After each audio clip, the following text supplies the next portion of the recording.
Hola, hola. It's your girl Erica from America. Welcome to the Confidence Chronicles podcast.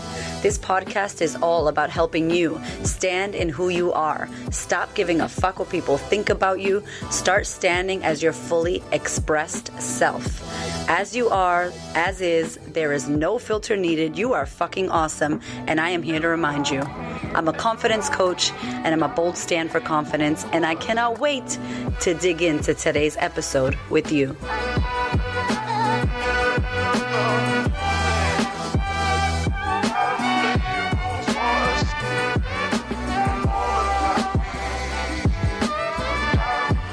Hello, and welcome to the podcast. Girl, Jannese is in the house.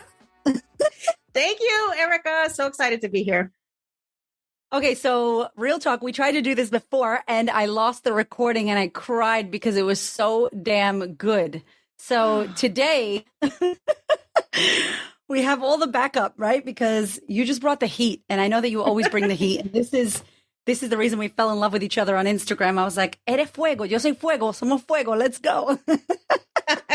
All right, so I'm going to try to bring the heat for round two, okay? Thank you for being here. So freaking, I love you. I met you and I was like, I love you. You are just like a soul spirit sister from another mister. I would love for you to tell the people who maybe haven't heard of you, even though we've been sharing a lot on social media. Where are you? Pay attention, y'all. Tell me about what you do and the work that you're about.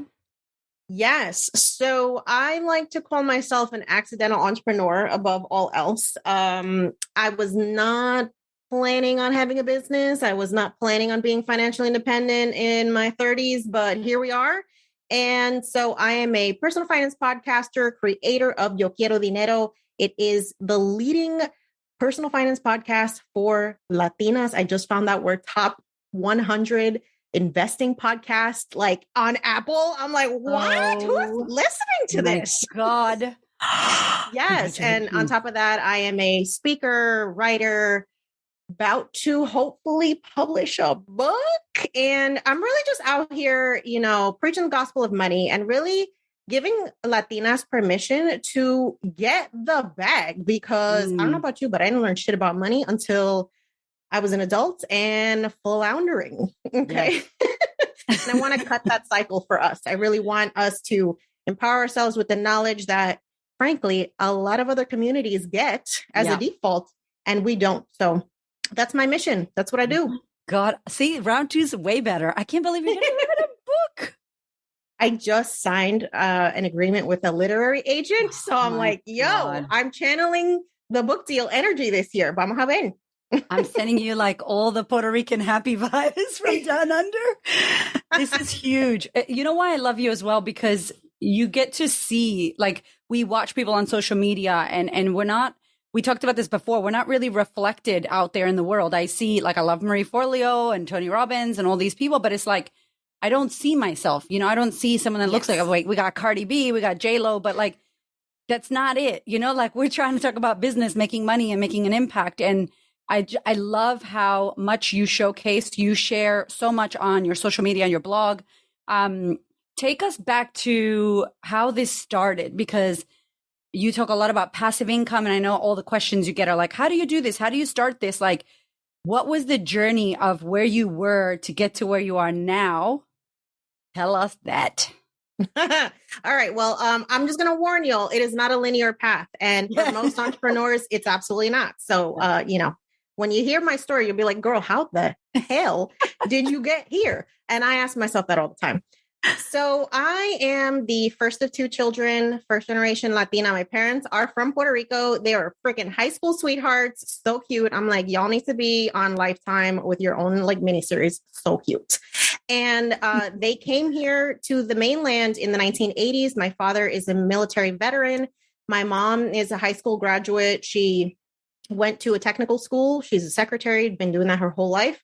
My dad got an education thanks to the military. He didn't go to college, but a lot of the things that he learned enabled him to be at the forefront of the computer industry back when like that was not really a thing. That was like in the early 90s. And so I will say that I did have the privilege of having my curiosities as a child fed by my father. My father is a genius, and he can literally build a house from like, toothpicks and duct tape. So you can imagine growing up in that household. I was very much encouraged to be curious. And at the same time, I was very much told what a lot of Latinas are told: go to college, get a job, buy a house, get married, have the babies, all the things, right? And so it was like this weird duality where I was really encouraged to think outside the box, but then I was also being told to conform to the box at the same time. Very confusing. And so I've always been naturally a good student. It was never something that I struggled with. And so I ended up getting a full scholarship to eventually become a doctor. That was the original plan, y'all, because, what choices do we have? Engineer, lawyer, doctor. Like that's the freaking choices most of us are given, especially as first gen kids. And so I said, well, I like science, so I think I'll do the doctor thing. Ended up getting a scholarship, but lost the scholarship my senior year of college because the GPA requirements were so stringent that you couldn't get more than 3 C's, actually 2 C's in your whole 4-year undergraduate career. I ended up getting a 3rd C and I lost my scholarship. So I had to pay out of pocket for the last year of college. And the fact that I had to shell out like $30,000 for a year of school, I was like, fuck this.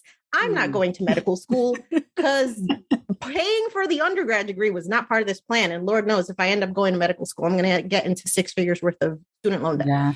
So I said, like, what am I going to do with this biology degree? Because if you know anybody in STEM, it's pretty much a default that you have to get a master's degree if you're going to do anything.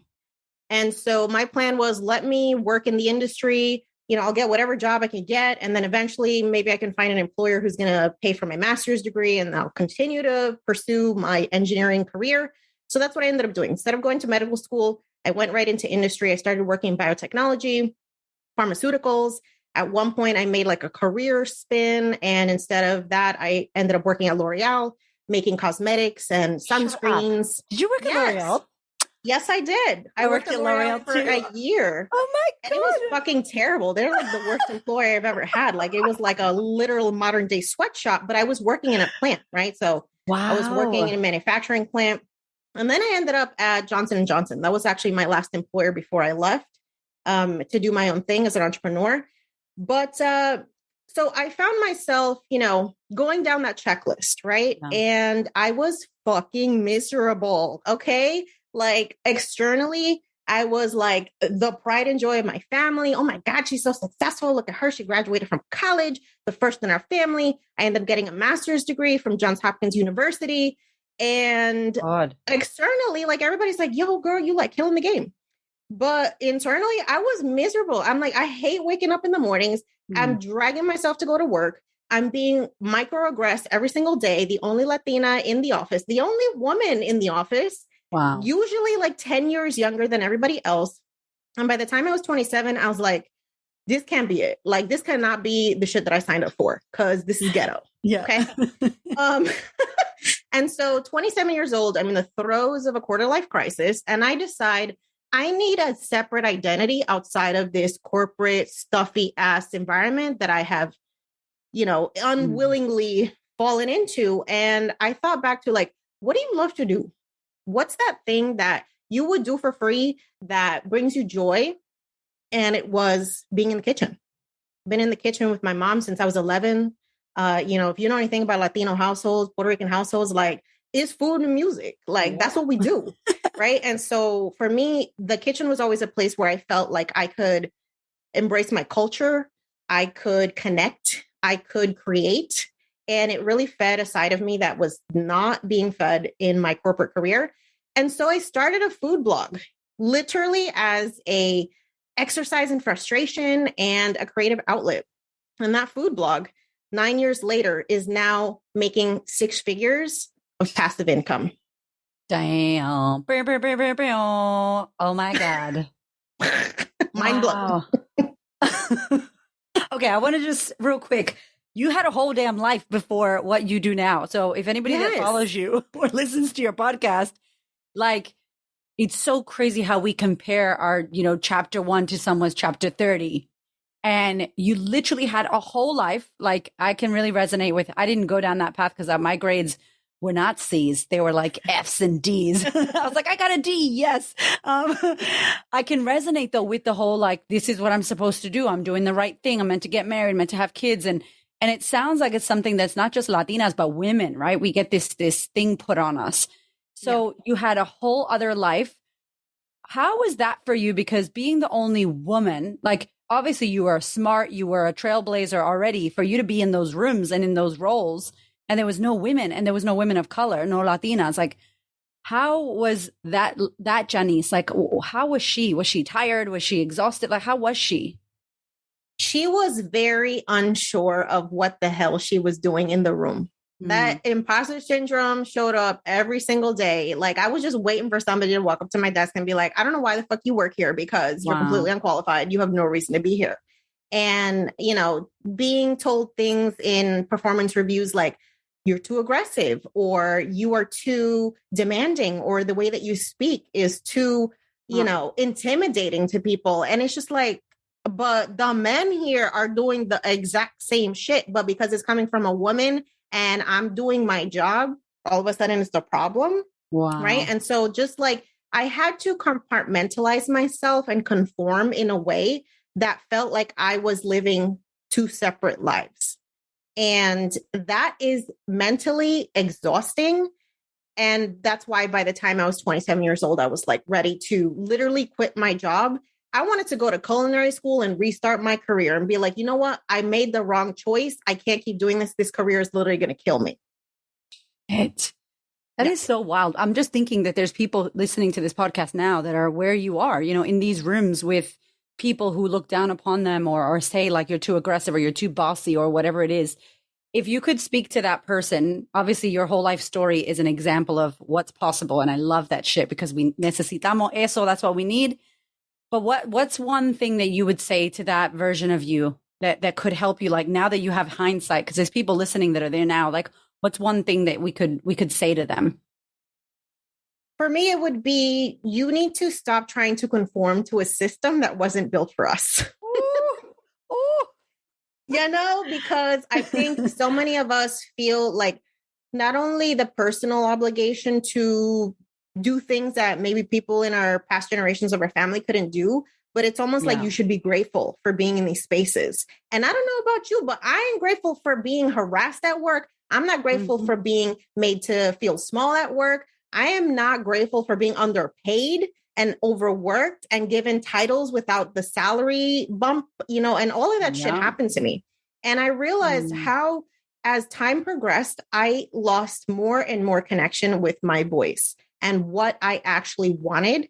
And it wasn't until literally a mental health crisis where I'm like in the throes of anxiety in a psychiatrist's office, like, can you please prescribe me something because I cannot fucking get out of bed? That I realized, you know what, if you continue down this path, you could reach a point of no return and something's got to give. It's like a breaking point, the wake up call. Wow. Yeah. And I love that you asked yourself, like, what is it that I would love to do? Or what do I love doing? And I think so many people, you probably hear it too, like, what's my purpose? What's my purpose? What's my purpose? I'm like, find some joy. Like, what do you love? Where you feel good? Because as you started doing the cooking, you were probably happier, feeling more fulfilled, not feeling so stuffy. And then you created this blog. How beautiful. Cooking. Was your mom and your family involved in this? So this is something like, did they think it was just like a hobby, or were they like, oh, she's going to make this business? No, my family has always just been like, Mija, what the hell are you doing? Like, okay, I've always been una inquieta. Like, I just don't know how to sit down. Right. And it's just like, you always finding some bullshit to do. But now they're just like, oh my God, there's so much pride, especially because I started leaning into my heritage and showing up, you know, as a Puerto Rican. And there's not a lot of Puerto Rican food bloggers who are like recreating the recipes of our abuelas and our, you know, our families. And I can tell you the messages that I get from people that are like, I haven't had this dish since my grandmother died or since my aunt died. Like, she's the only one who had this recipe. And you are evoking memories in me that I thought I would never be able to experience again. And I'm like, when the fuck do I get that kind of feedback at work. Like people telling me I'm too aggressive. Like I can't be here doing this bullshit because it doesn't matter. You're like, my totones made you cry? Oh my God. Right? And like meanwhile, this stupid white man is like fucking diminishing me into a little small nothing. I can't do this. Yes. Oh my God. I love you. Okay, so we're moving into food blog. Did you leave like your work, or were you like, I'm going to keep both? Like, where were you at in your mind with this? No, so ironically enough, and I think obviously, this was a sign of the universe. I'm like, girl, yeah, I'm planting a seed here and I need you to pay attention. So 6 months after I started the food blog, I got fired for the first time and only time in my life. Wow. And manifestation is real. I will say that because I would literally walk into work and be like, I fucking hate this place. I hope somebody fires me and gives me a severance package. And that's exactly what happened. Okay. I got fired on the day of a like blizzard where there was going to be like 5 feet of snow. I got to work at 9 o'clock. I had a weirdly scheduled meeting with HR. I'm like, well, this is an odd way to start the day. I've never really met with HR. So I get called into an office, told my position has been downsized. They just did some acquisition and merger with the company, and I have 30 minutes to pack my stuff. So of course I'm in shock. I'm like, holy fucking shit, is this really my life? Like, and of course, the what's the word? You're just made to feel so small in those moments, right? My boss is literally over my shoulder, making sure I don't steal anything off my fucking desk while I pack up the little bullshit on. And I'm just like, yo, I understand, I see what you're doing, universe. You're trying to shock me into, waking the fuck up because this is not it. So I got in my car, took me 3 hours to get home, sat on the couch, fucking cried because honestly, like I was like, what? People like me don't get fired. Like, what's happening? And then I realized, wait a minute, bitch, like you got fired, but you got a $12,000 severance check. So you don't actually need to go to work right away. This little thing that you've been starting, now you have all day to work on it. You could literally take 3 months off. Don't even rush back into the workforce. Focus on this. And that's exactly what I did. So I took a class in a culinary school in New York City about food blogging, which was becoming a thing that now people were realizing you could create businesses out of. People who now are like household names like the Pioneer Woman, right? Ree Drummond, who's like all over the freaking map. She has a deal with, Walmart, and she's a mogul.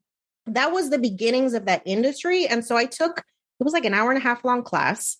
And I realized like, wait a minute. If I do what I was taught here, I could turn this into a business. And that's honestly what I did. Those 3 months before I went back to work, that's how I ended up at L'Oreal. I was literally working 12 hours a day on that blog. I was studying everything I could about SEO, how to refine your content, how to create social media stuff. I was just like doing all the things. I was cooking with every single pot and pan in my house, like just doing the most. I was posting like 5-6 times a day. Wow. I ended up going viral on Facebook back when that was a thing and you didn't have to pay for Facebook ads. And my website started crashing from the traffic. And I was like getting brand sponsorships, people throwing money at me. I'm like, yo, this is crazy. Wow. And so even though I had to go back to work, I never forgot, like, this is the long-term plan. We ain't about to be out here getting exploited by corporate America for the rest of our lives. This is the spark that I needed in order for me to realize, like, this is the escape plan. I have to focus and commit to this. And even while I was working again, I was doing the shit on the side. I'd be working till 11 o'clock at night. And slowly but surely, $10,000 first year, $25,000 the next year, $46,000 the next year, $75,000 the next year, $144,000 last year. Oh my God. And it's like, yo, anybody who's out here trying to start a business and wondering like, why didn't you make 6 figures in 2 weeks? Because it doesn't fucking work like that. Yeah. Okay. I'm just like, what's that voice or what's that part of you that's like, we're going to work till 11? I mean, first of all, I live in Australia and I know it's because you're American and Puerto Rican. Girl, said to my husband, I'm American and I'm Puerto Rican and I'm from the hood. So I'm going to make this shit work. So I know that that's part one of the answer. But for someone who's not American, Puerto Rican from the hood, like that shit sounds like, no, I'm going to get a job. No, hell no. I'm exhausted. I can't. I hear and I can hear that there's this like voice or there's this belief or there's this knowing or this drive in you that's like, girl, get your ass up, let's go. What is that? Like, what is that driving force in you?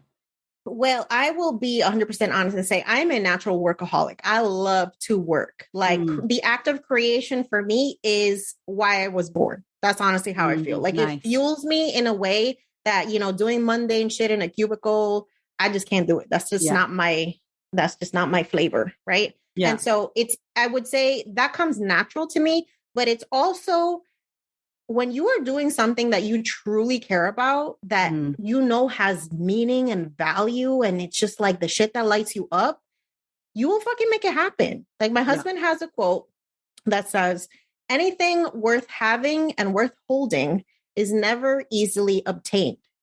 And it's true. Like we all get caught up in these, you know, get rich quick schemes and like, oh, you know, my business didn't work because like after 6 months I was still struggling. And I'm just like, yo, the average business is not profitable for 2 to 3 years. So if you're not in this entrepreneurial game to make impact, don't even fucking bother because you're not going to make money in the beginning. It has to be something other than the money that fuels you, especially in the beginning when you're still figuring out what the hell you're doing. Yeah, I love that too, because it is really like this. We think it should be easy. And it's like nothing that we want comes easy. And who told you that? I know. Like the TikTok says. Who? And why? And how dare you? Do you be talking in TikToks? Because now I do. I can't even do it. I'm like, and then my students are like, I don't know what that is. I'm like, oh, don't you watch Reels? Like, this is just, oh gosh. Yeah, it is really, you got to love it. And you got to have this, some kind of passion. It can't just be about money. It can't just be about likes or followers. And I think, you know, when we started, around the same time or years ago, social media wasn't as big and as important as it is now. And, you know, I don't know that we had so much competition coming up on the sidelines looking flashy, but I feel now, I don't know what, I would be interested to see what you think, but now that people have social media and they're looking and they're watching Reels and they're on people's Instagrams, do you feel like there's more ability for distraction? Like they just look to the side and they think that girl's making 6 figures, even though she probably is not. She's probably not. Yeah, I think people definitely get caught up in the vanity metrics. And, you know, I know plenty of creators who have more followers than both of us and aren't making any money because they just don't have a plan. Right. And so I was monetizing my food. I still don't have 10,000 followers on Instagram with my food blog. Like, I don't care about social media because that's not how I make money there. And the same thing with Yo Quiero Dinero. Like, I started monetizing that with like 3,000 or 4,000 followers. So this idea that you need to get to 10K followers or you need to have like, you know, $100,000 business to be successful. No, you don't. Nobody is doing that off the bat. And I think with this world that we live in of instant gratification, right? And the 60-second attention span, right? Everybody has like the attention span of a fruit fly. It's like, yo,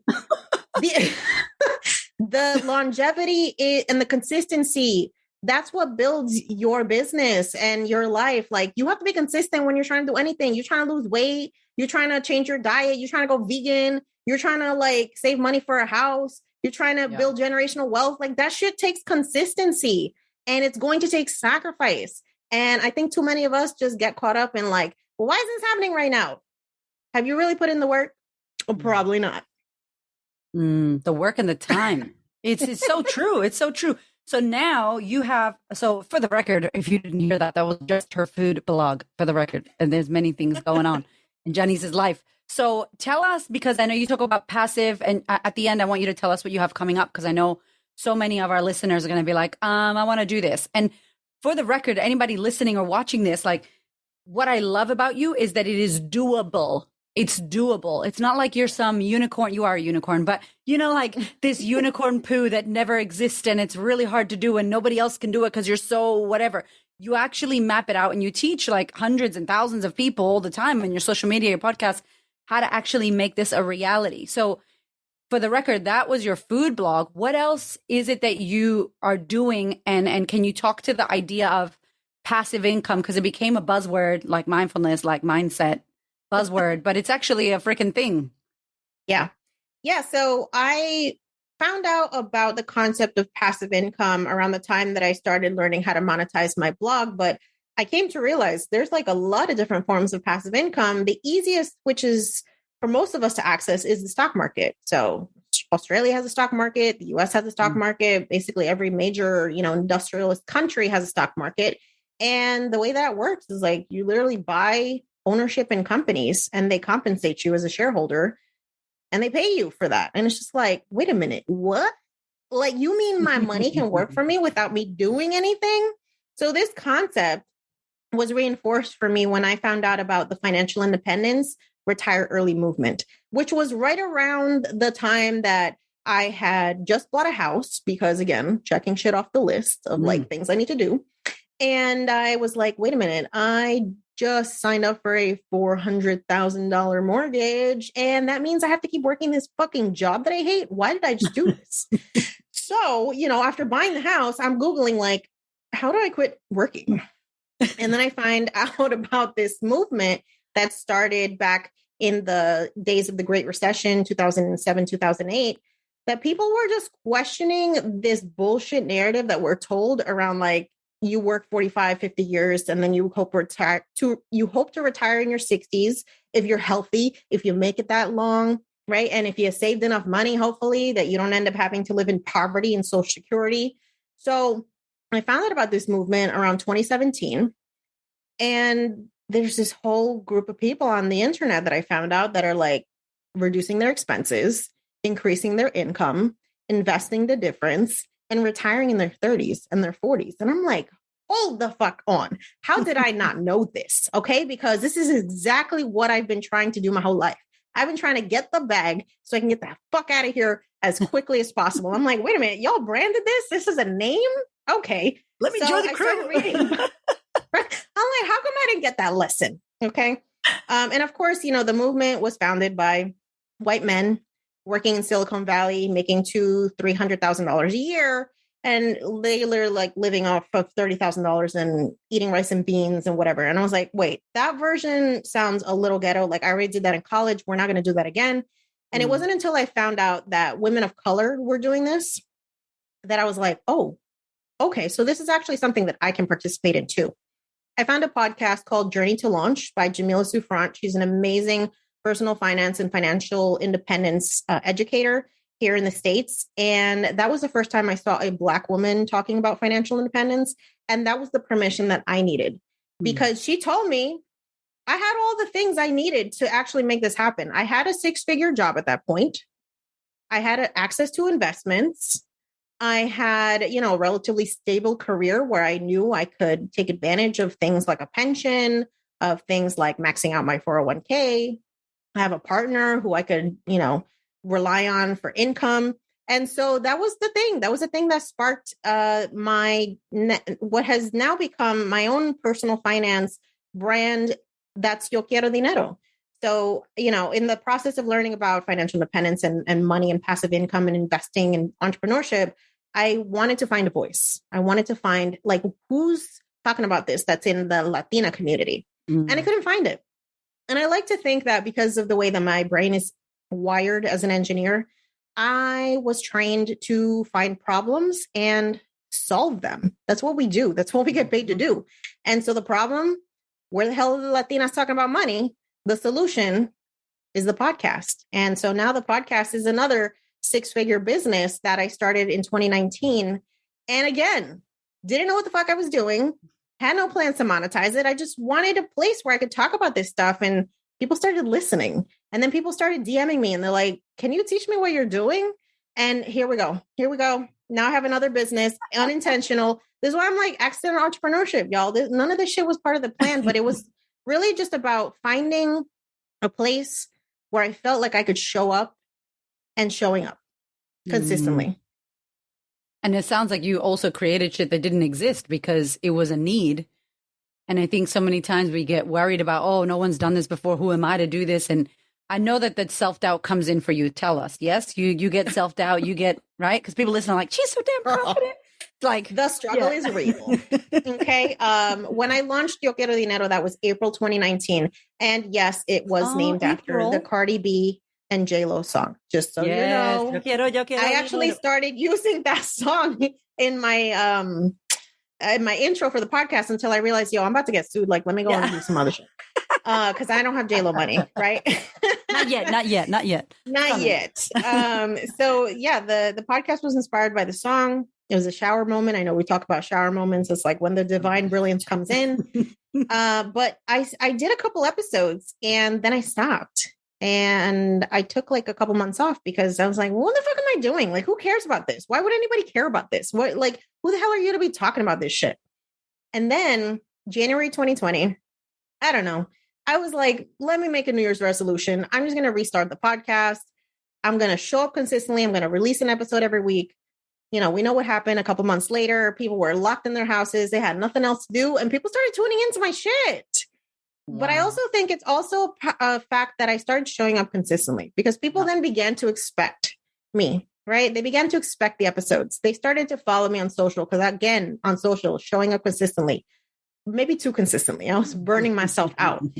But it's, again, just like the doubt shows up, but you can take breaks, right? You can like take a step back, but also realize like if this was planted in your heart, you have an obligation to show up for it because you don't know like what the impact's going to be if you don't give yourself permission to see out that dream, that vision. And honestly, I'm like, the best thing I did was just come back and fight through the imposter syndrome because this shit still shows up. Okay. Even now. And you have up-leveled so much. I can't believe 2019. 2019 was a damn good year. I just want to say that. Go ahead and say that on the record. Pre-pandemic. I don't remember much about 2019. I feel like the past 2 years have like men in black my entire pre-pandemic. The trauma. Like, oh no, 2 years ago, I don't know what I was doing. I don't know. 2019, we were killing it.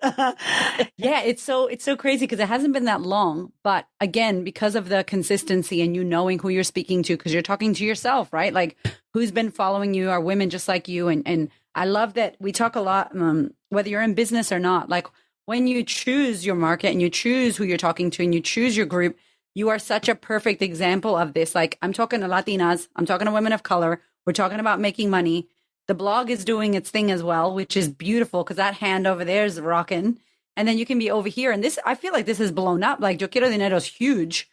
You've been like on Telemundo, which is like the Spanish people's Oprah. That shit is, that's huge. So congratulations because that is Thank you. Massive. Like, thank you. It's wild. I don't even understand. And this is all without a PR team. This is all organic. This is just literally showing up for a community that I think has been so used to being ignored. Yeah. And we're done. We're done with that shit. We're not being quiet. No, calladita no more. Okay. No, Bad Bunny. Ella no es calladita. You just need to get Bad Bunny on your podcast. That's all. Girl, wait a minute. I just got hit up by the Grammys to do a financial literacy workshop. So I'm like, can we like make a collab happen with Bad Bunny? Because I will fucking die. Oh my God, excuse me. What? I know. It's crazy. Okay, it's crazy about this. That is huge. You heard it first. You can send your autograph request. No. Shit. That's amazing. But honestly, it's like, it's big. Like you've put this out there. You believed in yourself. You're like, fuck it, I'm going to talk about it. I don't want to be unhappy. It just sounds like when I hear your story, I'm like, no, I'm going to do this, but no, I'm not. This is not going to be my life. I don't want to be unhappy. I'm listening. The universe is poking you in the side and you're like, I feel it. I'm moving. And then it pokes you over there and then you're moving. And it's this continuous evolution that you've come to. And it's so funny because people think that there's a whole map. And I'm sure right now there's going to be another up level for you and you might go in another direction. And it's like, you're happy to do it because you believe that at the end, it's kind of guiding you onto where it is that you need to be. Yeah, I totally agree with that. I think, honestly, at this point, I've just become receptive to the messages that I get. Yes. And I am not married to the idea of how something is supposed to happen. Right? I think so many of us get caught up in like the checklist of life. Like we got a boom, boom, boom, boom, boom. If it didn't go just like this, somehow we failed. Somehow we disappointed someone if we decide to choose something different. And at this point, I'm like, my word for 2022 was ease. Because for the past 8 years, I've been busting my ass. Okay. I quit my job last year and I said, I've worked like a fucking savage, and 2022 is going to be the year where I don't stress about money. I'm going to let the universe just give me what I need. And it has given me that and then some. That was my word for 2021, ease. But I kept it, like I sewed it into my life because I'm a crazy, yo soy una loca. Y'all know I'm crazy. And it's like, you work twice as hard as I do, sis. No, I don't know how you do it. We just be on fire. We're crazy. I'm like, I want to do this. I want to do this. And like, it's been beautiful. Maybe your partner, your husband's like this.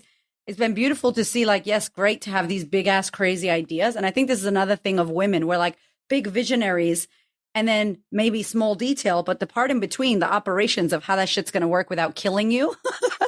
Like, that's important, y'all. Like, we need to workshop that thing. So, and I love seeing your evolution, and you share it so openly on social media, on your podcast. And it's beautiful to watch. Like, I think there's so many people have a shame for having a job and doing their business because they're not really, air quotes, an entrepreneur. It's like, no, that shit is smart. That is humble. Like, that is smart and humble for you to work. I was working at L'Oreal as a side hustle, doing my thing, getting paid whatever I was, hourly fee, just to keep my shit good. So if anybody's out there and they're working and they have this dream that they're stepping into, what advice could you give them?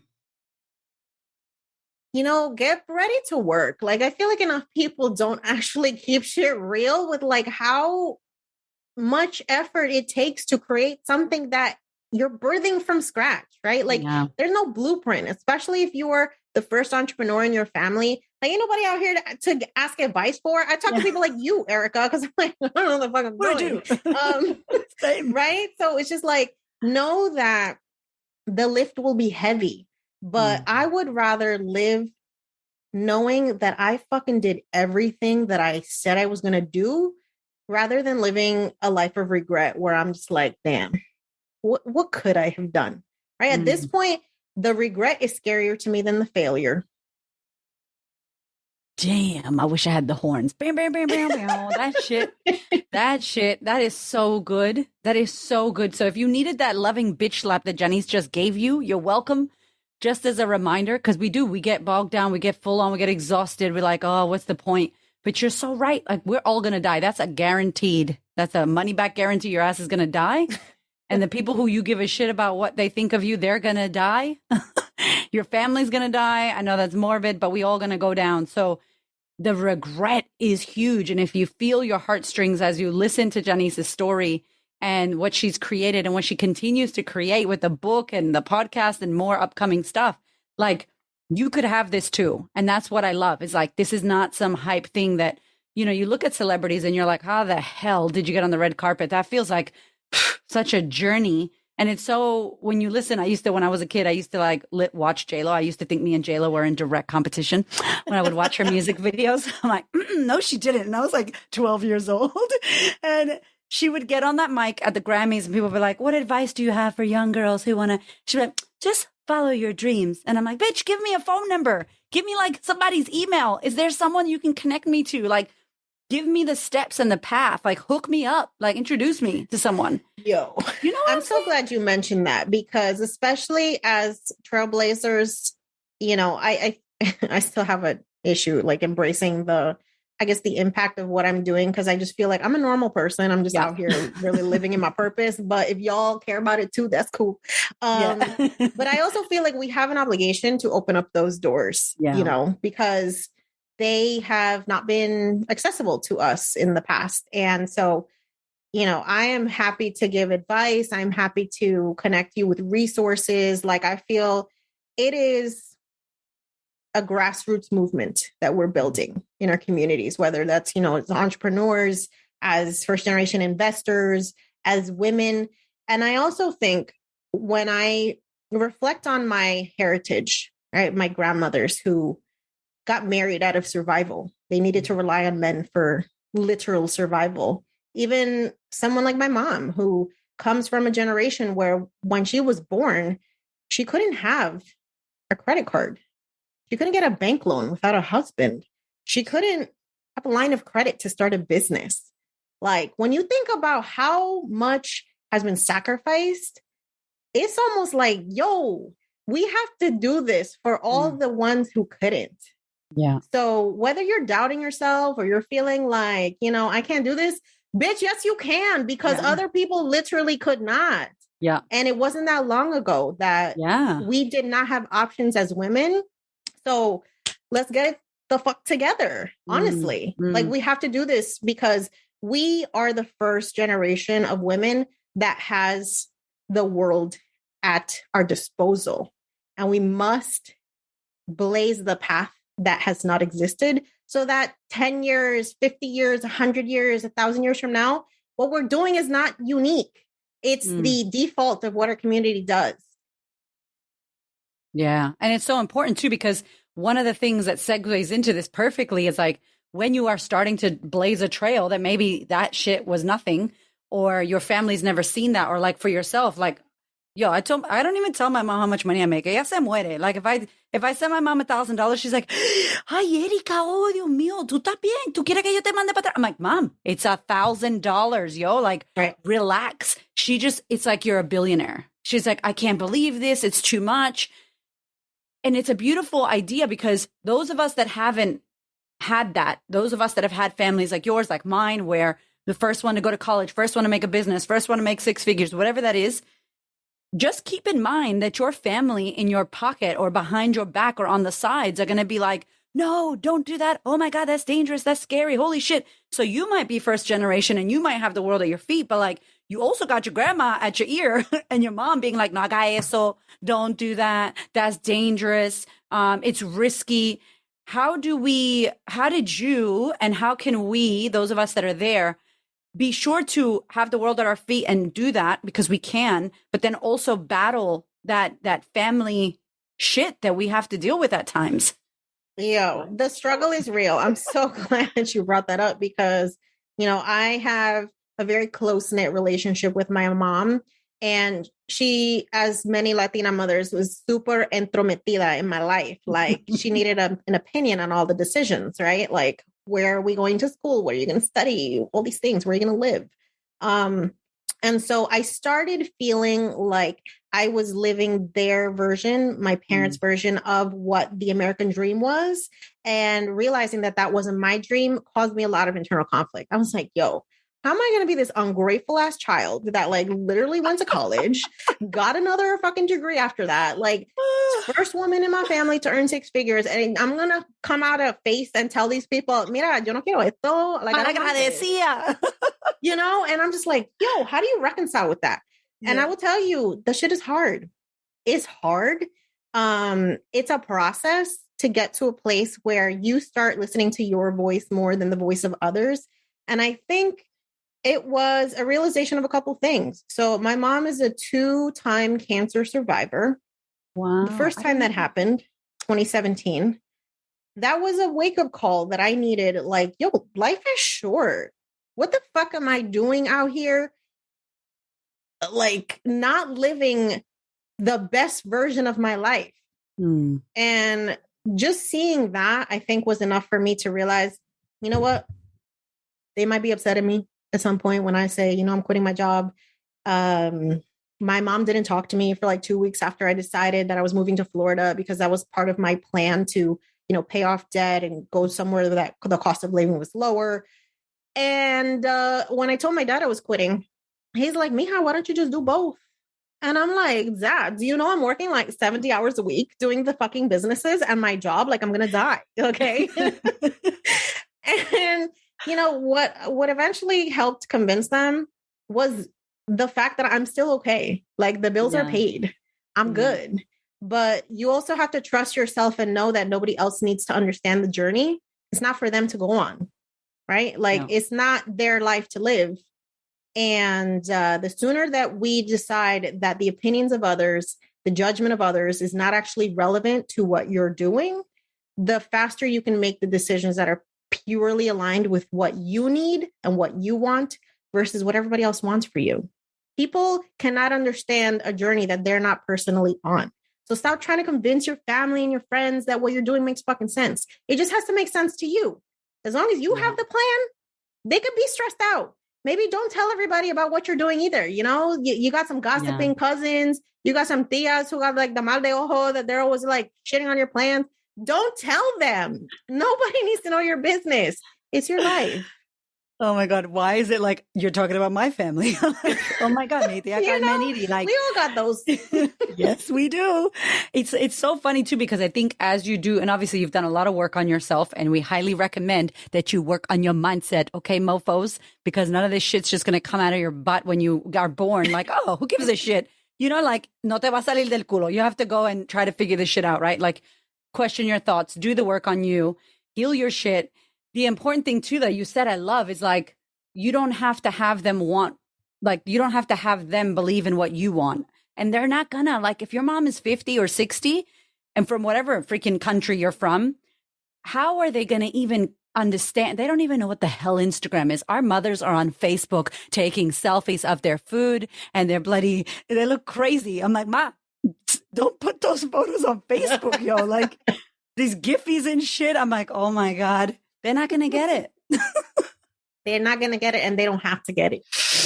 Yeah. And consider that too. Like some of us use as an excuse why we won't do it. It's like, don't look for a reason not to do it, because you will find a million reasons not to do it. You will look out into the world. You will look at your mom and your kids and your family and be like, oh my God, I can't do it. The juggle. Like I love, and I know you do this as well. I love looking for people who have done it. Like that's all I look for is who's done this, who's had a fucked up situation and turned it into gold, who's also had trauma, who's also lost all their money, who's also been in debt. Like look for that and you'll find that. Just as you find ways not to do shit, it's like so many people look at what you're doing. Like you're creating this incredible empire. Okay. It's not just one business. You have multiple businesses and now you're teaching people. Tell us about that. Let's talk about what you're doing and how people that are listening can be like, work with you and learn from you. Yes. So like I said, this was never part of the plan, but when you start talking about what you've actually accomplished, people start sliding your DMs and they're like, here's money, please teach me. And that's honestly how my coaching business started. I would get DMs from people like, when I would talk about my, my blogging journey and making this much money and passive income and investing and reaching financial independence. People are like, yo, I want to do the same thing. I'm tired of this fucking cubicle life. I wanted more time with my friends, my family, my kids. I want to have the freedom and flexibility to live life on my terms instead of being chained to debt, being chained to a job. And so I started money coaching. I was literally sitting down with people. I think I started like charging like $30 for an hour. My brain was like, wow, that's a lot of money. That's like amazing. People want to talk to me. And then I started getting brands reaching out to me and be like, can you do speaking engagements? I'm like, I have a fucking phobia of speaking. Why do you want me to do this? This is ridiculous. But okay, I guess so. If you're going to pay me. Right. And it's just like, it started from there. I started getting media brands to reach out and be like, hey, can you write an article about what you're doing? I'm like, okay. And it grows from there. So I have group programs to learn how to blog. And I've packed all of my 9 years of experience into a framework that I'm like, yo, I wish I had this shit because I probably would have started making money a lot faster. Yeah. And I also have a program for people who know that the entrepreneur life is for them, but they just don't know how to start. And I help them find out what their secret sauce is, build that into a business that eventually you can scale to quit your full-time job, right? And so I have those two programs. I just started a business accelerator 6-month program that's one-on-one for people who have already started making money in their side husles, but really want a long-term coach that's going to help them scale their business, help them quit their jobs. And so I do a lot of shit, y'all. So I would say if you want to find out more, check me out on Instagram or wherever you hang out on social media, because I'm really out here doing the most for no reason. Yes, or she's everywhere. Check out YaQuieroDineroPodcast.com and subscribe to the podcast wherever you listen. Yes, we're going to put all of this info, this incredible info in the show notes. I have one other question for you that I think you just said it and I was like, oh shit, we didn't talk about that. And it just sticks out so much. The importance of talking about money as a woman of color, the importance of talking about numbers. If you follow Jannese on Instagram, and I love it, I fucking love seeing it. I froth. I'm like, yes, the numbers, the dollars, the charts and shit. She shares a lot about her financial journey. And I only started doing that, I think maybe 8 months or 9 months after we did what we did. And I think it's fucking important, right? And so many people that make a lot of money or women that are just starting out get scared to do that or they get triggered. Can you speak to the importance of women talking about how much money they make or want? Yeah.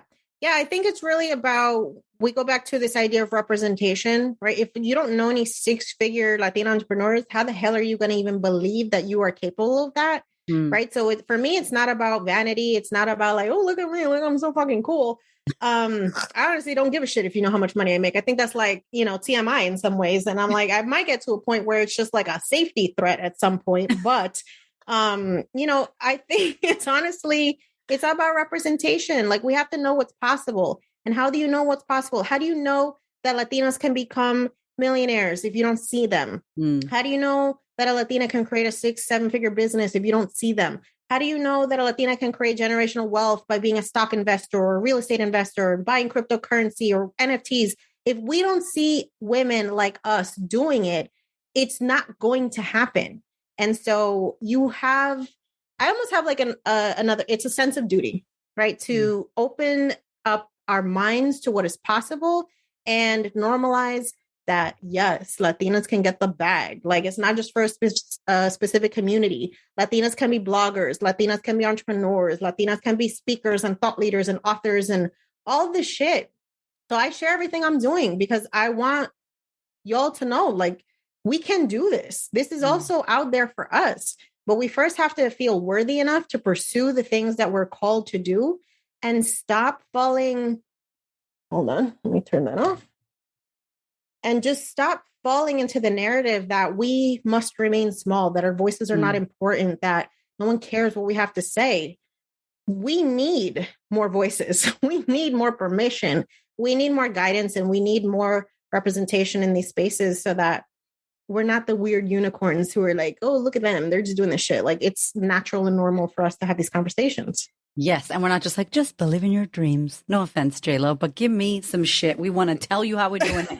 And I love it. Let's get the framework, Say, because I know you have some friends. Who'd you hook up at Sony, though? Can you just send that to me? No. Right. For real, how do I email you at New Yorican Films or whatever that production company? You're watching the credits at the end, like, is that her email? I love you because you do. You pave a way and you give a rope. You give a lot of ropes out of like, here, do this, try this.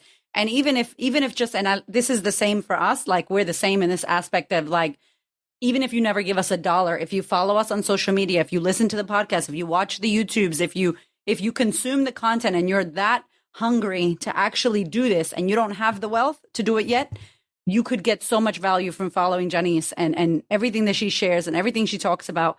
And then when you are ready, you know where to put it. Like, you know who can work with you and mentor you. So there's no excuse now. I have had people who send me DMs about, I quit my job because your podcast, your free podcast, gave me enough information for me to fucking. Okay. So I've had people literally send me DMs that the podcast was enough for them to put in frameworks to quit their fucking jobs. Okay. So I'm like, yo, imagínate. Yeah. We're giving out so much free game, and you've been a guest on the podcast. I have so many incredible guests, and there's so many people who are sharing gems around paying off debt, how to start investing, how to start your business, like so much content that is like, it's not fluff. People are literally walking you through their processes of how they've created what they have created. And so if people can get that type of info from the podcast, just imagine what it's like to work with me. I'm just saying. Click below, click down now. I love it. And also too, if you are a Latina woman of color, hello, like support, like show some love, show some support. I would rather, in our sisterhood program, we have a post where we be sharing our businesses. It's like, if you're going to buy from the community, like support one another, like this is how we help each other. This is how there's a community here in Australia of Jewish people, and they like a little town like New York City. And they have like, they're so like old school, the whole, how they dress. And I love driving through there because you could see they support each other so much. And it's like, when I look out to my community, I'm like, how can I support a woman of color business? And it's a thoughtful, caring thing because you're helping another woman rise. You're helping another person in your community. So if you are going to buy local, just kidding. I love it.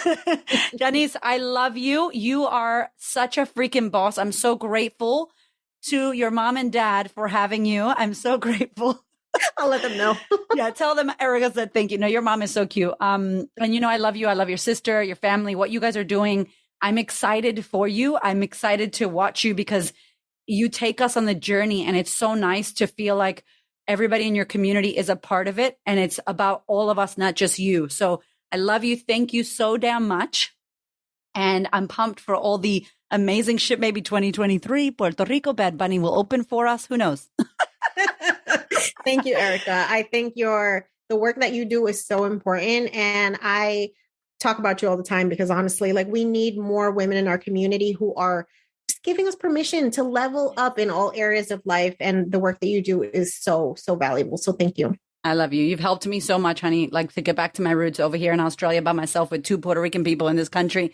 So honestly, like, I see you and I'm like, I need to come to Florida. Oh, I love you. Everybody click the link in the show notes. Follow Jannese. If you loved this episode or you loved watching this on YouTube, make sure you tag us. Let us know what you got from this. There were so many gems that you dropped, so many nuggets, some chicken nuggets with adobo that you dropped into this podcast.